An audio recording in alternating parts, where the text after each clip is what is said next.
referensi dalam Islamic law atau Islamic ya dalam syariah itu Islamic yang pertama adalah Al-Qur'an yang pasti, kemudian kita punya sunnah. Sunnah itu menjadi suplemen atau support daripada Quran.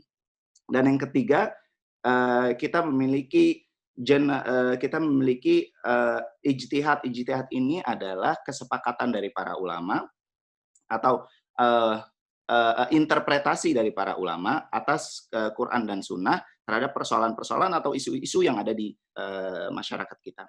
Lalu kita punya syariah, yaitu yang tadi jadi dua, decisive ada yang non-decisive. Decisive itu artinya sesuatu hal yang sudah tidak dapat diganggu-gugat lagi.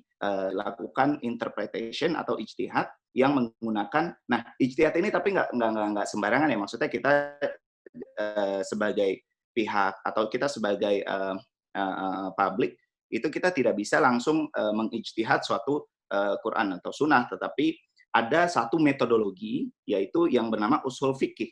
Nah, usul fikih ini khusus bagi para ulama yang mengambil jurusan usul fikih untuk bisa mereka punya metodologi untuk menginterpretasi primary sources tadi atau Quran dan Sunnah. Kemudian dari interpretasi para ulama tadi, makanya kita dapat hukum fikih atau legal ruling, atau kita punya fatwa-fatwa yang ada di MUI, DSN. Nah itu berasal dari interpretation para ulama kita. Oke. Kemudian ini Islamic legal maxims yang menurut saya paling penting yang perlu kita tahu di dalam Islamic finance. Yang pertama dan yang kedua, al-gharam bil ghanam, al-kharaj bid dhaman.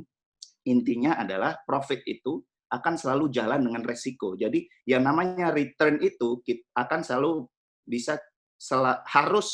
kita tuh harus bekerja untuk mendapatkan profit itu. Jadi kita nggak bisa mendapatkan profit atau return tanpa bekerja atau tanpa